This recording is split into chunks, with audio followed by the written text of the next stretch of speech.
Bonus video today, people. Bonus video. What I wanted to talk through is what I'm going to start calling the don't just clean our parks issue.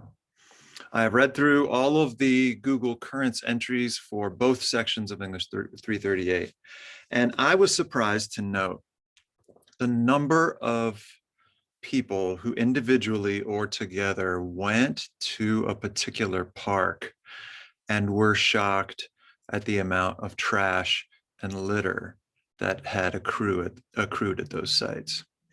This is not to say that those are not serious issues. Those are and have been serious issues for at least 50 years. So, what I wanted to talk about is the particular framing of some of the ideas that you all are putting in the Google posts that I'm hoping we can solidify and streamline over the next couple of weeks.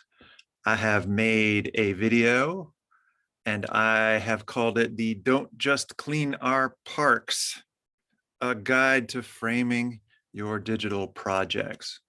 So what I want to do is share my screen. I actually, if you can believe this, I made a Google slide.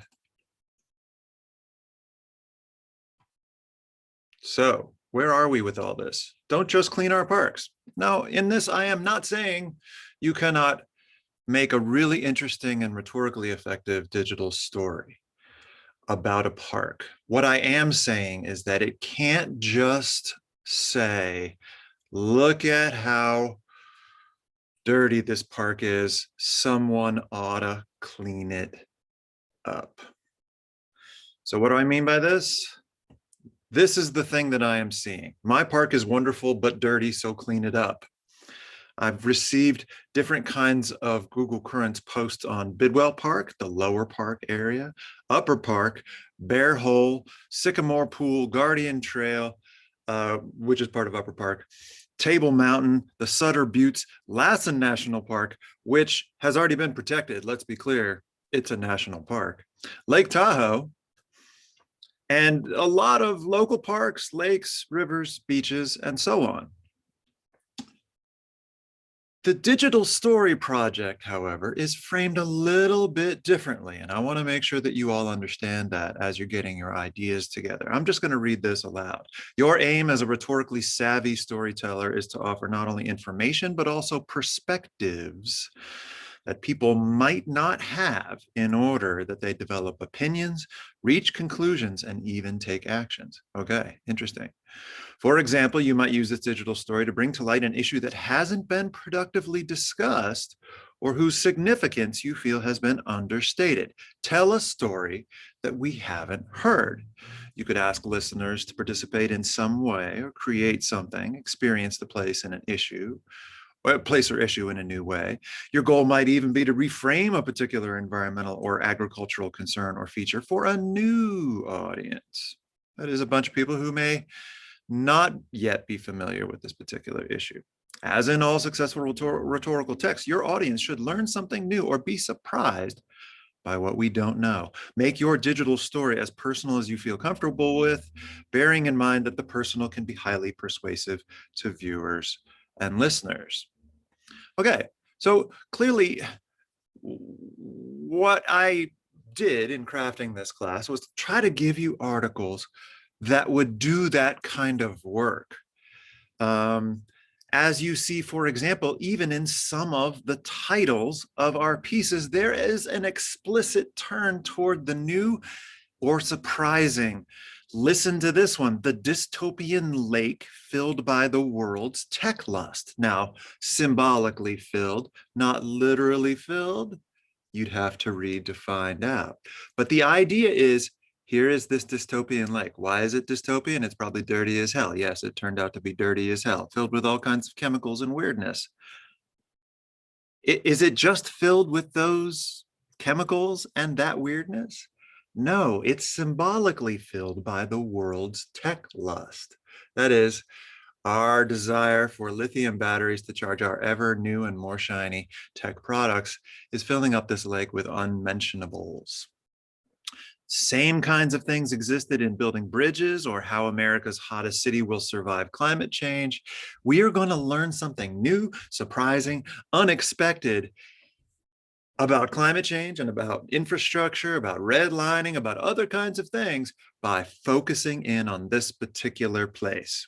The same thing existed even with a place like agriculture and climate change in the Sacramento San Joaquin Delta, or a beautiful waste, which promises new information, new perspective, new insights into perhaps old problems. So when I see the digital story project, I see three things coming out. First, audience. Your aim as a rhetorically savvy storyteller is to offer not only information, but also perspectives that people might not have. These are people who need to know, but don't. Think about your audience as a group of people who perhaps could take action on this issue, but so far haven't, or people who may not know about the issue in the way that you know about it. Your majors, many of them science majors, may give you insights into how you can frame or reframe a kind of clean our parks to zero in on the science that people might not have in order to help them decide to take action. But secondly, the exigence or the rhetorical situation of the thing could be it hasn't been productively discussed, or it's more significant than people say it is. So again, I'm seeing ways to connect existing park projects to one of these different ways of thinking. So far, are people not productively discussing the trash in the park? What is the way that you would suggest we start to talk about the park and the trash in it? That's different than what we've done for the past 50 years. Or is it more important than some people say it is? Of course, litter is important. We know litter is something we should eradicate, we should get rid of. And as I will show in a minute, I have been hearing this message my entire life since 1971. I was born in 1970, started hearing it probably in 1971. So think about this. The issue hasn't been productively discussed, okay? Or it's more significant than people have been talking about it to this point. Finally, purpose. Ask listeners to participate in some way or to create something. Goal might be to reframe a particular environmental or agricultural concern or feature. As in all successful rhetorical texts, your audience should learn something new or be surprised by what we don't know in order to take action. Quintillions, teach, please, and move applies here. You want to teach people something new, please them with edifying and vivid details and images in order to get them to move forward, to do something different, right? So from that standpoint, it might be interesting to consider some of the different kinds of ways that we could talk about parks and park use. I'm just going to escape out of this really quickly so that I can show you loved to death is actually not something that people would recommend that you use as a frame for talking about parks. Of course, we don't want to blame the visitors of the parks, the people who pay money to be in those parks, for their demise. And if you want to learn more about that, click some of these links. Kids not getting enough outside time, reasons they should go outside. Park management issues, and this one is fascinating because, of course, there's any number of different issues that parks do face right now that could become excellent frames for work like this. The untold stories is the one that really appealed to me. The term national park conjures up thoughts of big natural landscapes, but 2/3 of the National Park Service's 392 areas were created to protect historical cultural resources. We have an incredible collection of museum artifacts. We've got stuff and we don't even know what we've got, and we don't have places to store it. We're missing opportunities to tell the story of America through our national parks. That one's fascinating. Crumbling history, wildlife management. Okay, I'm hoping you're getting what I'm after here. Foreign invaders running amok in our parks. And this could be in Bidwell Park as well. adjacent development. Fascinating for urban areas to think about how housing communities and downtown areas are encroaching upon wildlife, and what the threats to clean water quality, clean air, and other kind of vital aspects of the park environment might be. Finally, climate change, water issues, air pollution, transportation troubles, and visitor experience. Only one of those things is even in any way related to visitors. And you know what? Just a brief Google search of the term love to death will reveal that in different kinds of ways, parks and park budgets have been cut for decades now, right? So is it any surprise that there's trash in them when there isn't enough money to clean them up? That doesn't mean people shouldn't litter. Of course, they should not litter.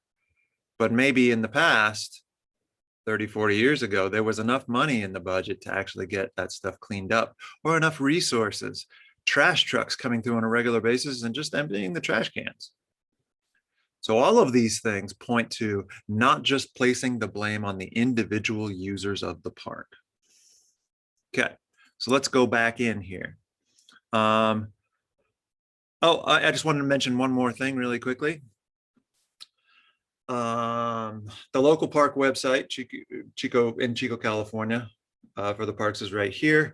Measure A was going to, per capita, assess a use tax of about $3 on any person who lived in Chico. It was defeated, 52 to 48, which is kind of a blowout in our modern political world.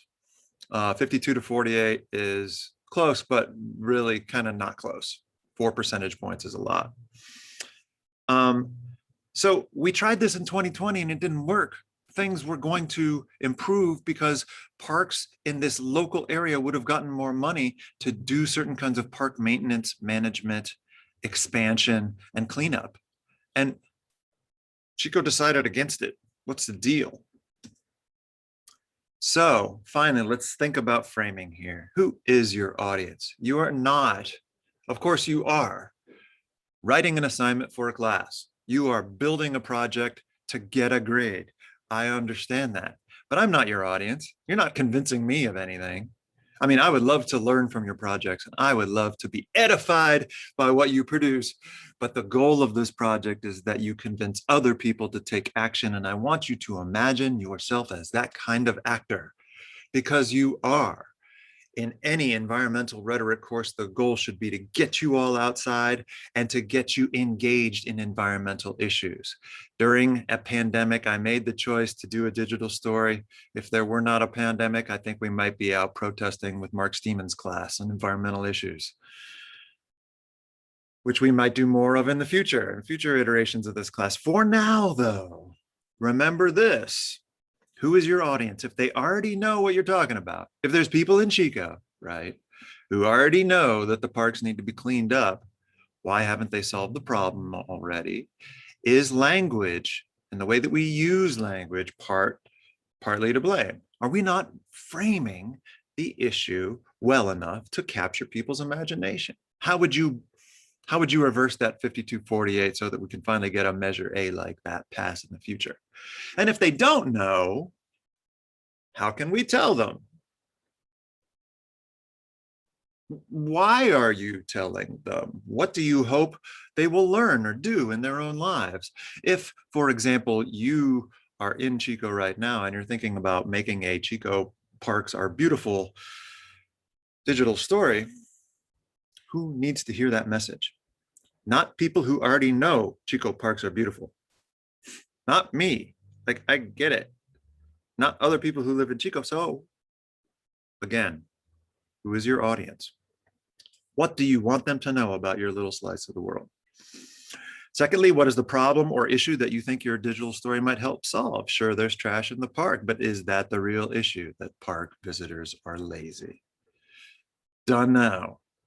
But like I said before, for years, park budgets have been slashed nationwide and there just aren't enough resources to help keep the area clean. So part of audience analysis is to say, I want to communicate with the people who can actually take action on this issue. Now, who would those people be? City council, congressperson, members of the Assembly of California, County supervisors?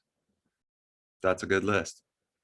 Finally, what's your purpose? What do you want this audience to learn or to feel or to do about this situation? Are they the ones most likely, like I was just saying, to make real change or to take an important step?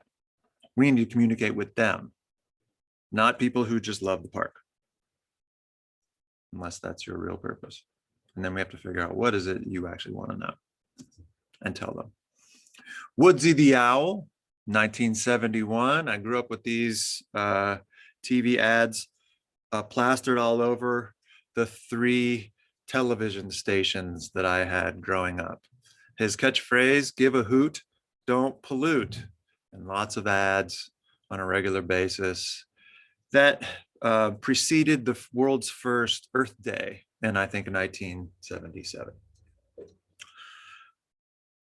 Now, what's interesting about that is, of course, it was a very brief ad that didn't have much in terms of the research or sources or anything like that, but it was the target audience was children 5 to 8 years of age. And after hearing that ad 3,000 times, I can now sing the little song, and I will be able to do it forever, perhaps in some kind of ambient way. The lessons of Save the Whales and Woodsy the Owl's Give a Hoot, Don't Pollute still live in my head, right? That's another option for this, is to think about how you could create a kind of a children's cartoon or a children's ad that would capture in some specific way, some new way that you'd like children to be thinking about the environments that you consider sacred. Think about that as well.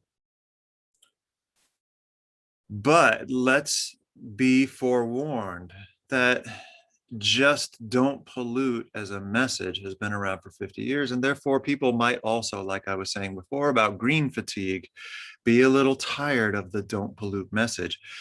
That doesn't just offer more in terms of structural solutions to ongoing problems. If, as I said before, that nationwide budgets for national and state parks are down and have been going down for at least 20 years, then I don't know if individual users should be our focus. So be thinking about this. And specifically to what I said earlier, we want to return to framing. Bill John Scott is particularly good in these 2 paragraphs that I will read to you. A story has been defined as a fact wrapped in an emotion that compels us to take an action that transforms our world. This definition encapsulates the 4 components contained in all stories: an emotion, contained both in the passion with which the story is told and in the emotion it elicits in the listener; a protagonist who provides a point of view for the listener to identify with; a problem in the form of an antagonist or contretemps; and finally, a change, usually in the form of a redemption. A 5th component, often overlooked because it occupies only a short space of time, is the epiphany, or the moment of awareness, which provides the turning point leading to change. These 4 or 5 components can be found in all stories, including political narratives. A political narrative, I think she means just a political ad that appears on TV.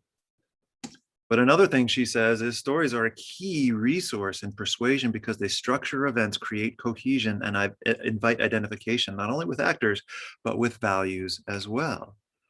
So think about this.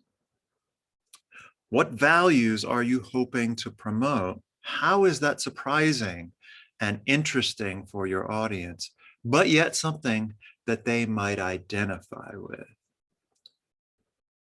The deeper idea that I get to in face-to-face classes is that identification is an important part of rhetoric as well. And that what we do when we're communicating with someone is we are addressing them directly. We are talking to an audience, but at the same time, we are inviting them or invoking them to be more than who they are.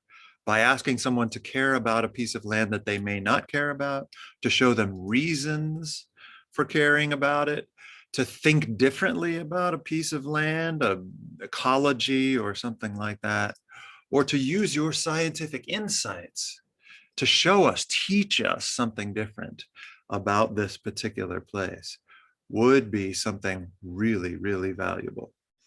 As Bill Jonas says here, Bill Jonas Scott says here, above all, stories expand our horizons by speaking to us of possible worlds from which we can learn. In your digital stories about an existing world, frame around the possible world. That is the thing that you want this place to be. So finally then, keep the so what question in mind. It's the thing that you've probably heard for years, so what, who cares, right? But what I mean is something very specific to rhetoric and to rhetorically savvy digital story creators like you. As you work to refine your digital story ideas, please think through what I've talked about here. I need to be able to see in your work, not just what you're arguing, and that it be new or interesting or unexpected or surprising, not just clean up our parks, but the deeper issue, the bigger issue that it connects to. Not just what you're arguing and to whom, that is an audience ready to hear what you're saying and take action on it because they've identified with what you're saying. But finally, why? Your reasons for wanting to teach or please or move that audience, why you think they are a good choice, and what you hope they will learn or do as a result. Okay, so I'm hoping that this helps you all as you are starting to frame your ideas into an actual project. The digital story will be a lot of fun, and you all, this should apply to everyone. A number of you are already starting to take some of these steps, and so that cheers me greatly. Okay, so thank you. I am going to stop sharing now and conclude the video.